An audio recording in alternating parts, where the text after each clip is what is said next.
Sometimes the future can feel frightening, but fear should never have more power over your heart than your faith.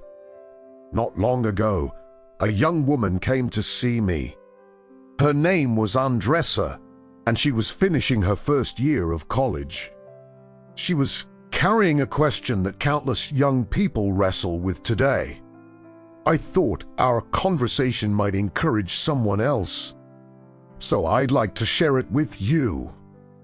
I was sitting in one of my favorite places to think, a small coffee shop across the street from our church office. I was making a few notes in my journal when Andressa walked in with that familiar energy and urgency that so often comes with youth. I smiled, motioned for her to sit down, ordered another cup of coffee, and quietly waited for her to begin. After taking a deep breath, she finally spoke.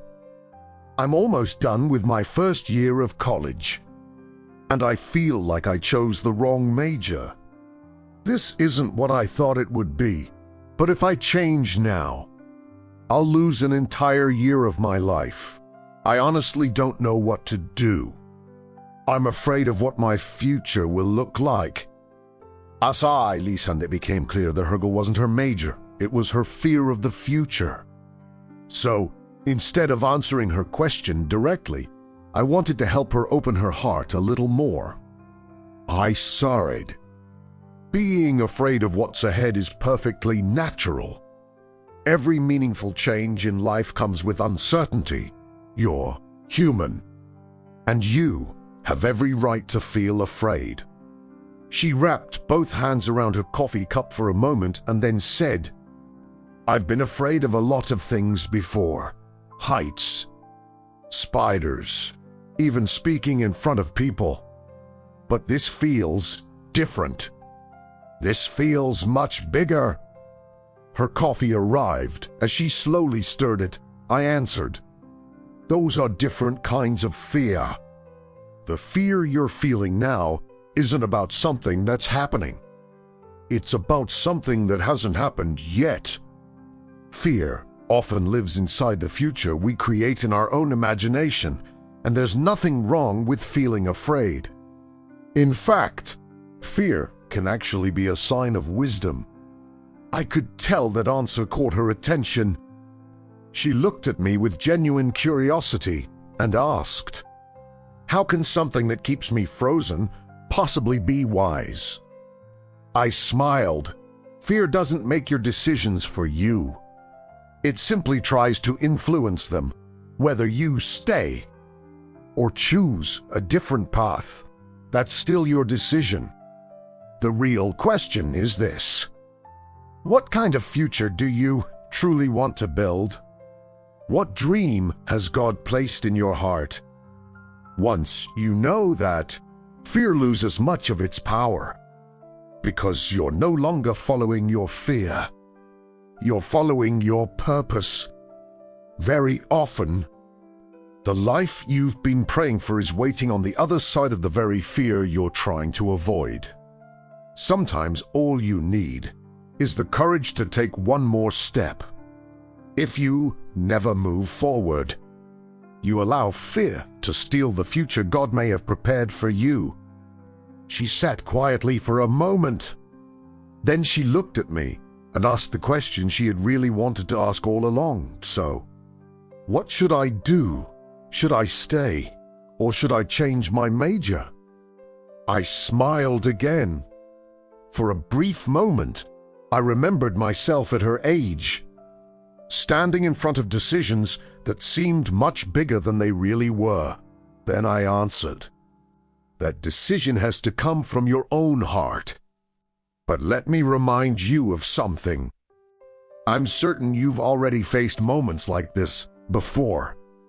You may not remember them, but every step that brought you to where you are today required you to overcome fear. And somehow, you made it." She rested her chin on one hand and thought for a few seconds. Then she quietly admitted, "Maybe I have. But I don't remember any of those moments right now." I just feel so alone. I smiled gently. Then let me ask you to do something. Look back. Take an honest look at your own story. Think about every obstacle you've already overcome, every difficult season, every door God has already opened for you. When you remember where He's already brought you, you'll find the confidence you need to keep moving forward. I paused for a moment. Then I added, and there's something even more important. You are never truly alone. She took another sip of her coffee. Then she looked at me with eyes that suddenly seemed much younger. Will you help me? I nodded, as much as I can, but one day, I may not be here. My advice won't always be available. My friendship won't always be available. But God will. He will never leave you. He will never abandon you. There will be difficult days, but you'll never face them by yourself. Then I open my Bible and read these words from Deuteronomy 31:8. The Lord Himself goes before you and will be with you. He will never leave you nor forsake you. Do not be afraid. Do not be discouraged. She lowered her head for a few seconds. She didn't say anything. Finally, she whispered, I think I really needed to hear that. After a few quiet moments, she looked up at me again. Can I ask you something? Is it really fair that the world makes people feel this way? Is it really fair that the world makes people feel this way? I looked at that young face, full of potential, full of energy, yet almost paralyzed by a future that hadn't even happened. Then I answered, what doesn't seem fair to me is allowing fear of tomorrow to steal the beauty of today. Today may become one of the most important days of your life, but if your eyes remain fixed on an imaginary future, you might completely miss the blessings God is placing in front of you right now. I truly believe you'll build a beautiful future, but that future begins today. Every decision you make, every lesson you learn, every small step you take is helping build the road you'll walk tomorrow. She nodded slowly. But how do I actually start? I smiled. Start by having an honest conversation with yourself. Ask yourself this question. What can I do today that will move me one step closer to the future I'm praying for? She hesitated. I've never really asked myself that. I wouldn't even know where to begin. It's simpler than you think. Begin with prayer. Prayer is one of the greatest gifts God has given us. But prayer doesn't replace action. It prepares your heart to take action. And once you begin moving, God often opens doors you couldn't see before. Let me remind you of something you already know. Extraordinary results usually come from very ordinary actions, repeated faithfully.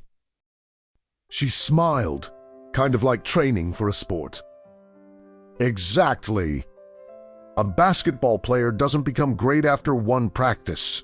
They improve because they keep showing up. The same is true in life.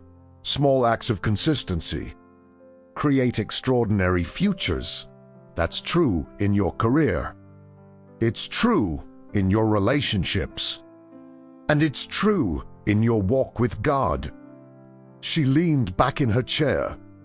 I think I'm beginning to understand. I continued, and don't be afraid to make mistakes.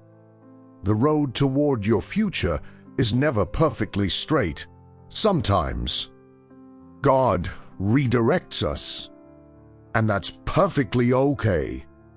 She interrupted me. So, changing my major could actually be part of God's plan? It certainly could. If that decision moves you closer to the purpose God has placed in your heart, then it's not wasted time. It's simply a change in direction. She lowered her eyes. Almost speaking to herself, she whispered, "But what if I fail?" I waited for a few seconds before answering. I wanted her to hear every word. Andressa, once you've made a decision, it immediately becomes part of your past. Don't spend your life punishing yourself for yesterday's choices. Be patient with yourself. None of us knows what tomorrow holds, so keep walking, keep smiling, and never forget, God is walking beside you. If one path doesn't lead where you hoped, choose another. But don't stop walking. For the first time since we sat down together, she smiled with confidence, then she sighed. So, the secret is simply to never give up. I smiled back. Exactly. I'm proud of you. She stood up, thanked me for the conversation, and walked away with the same youthful energy she had when she arrived. Only now, she also carried hope. I looked back at my notebook and quietly thanked God for allowing me to encourage someone that day. I hope this conversation with Andressa has encouraged your heart as well.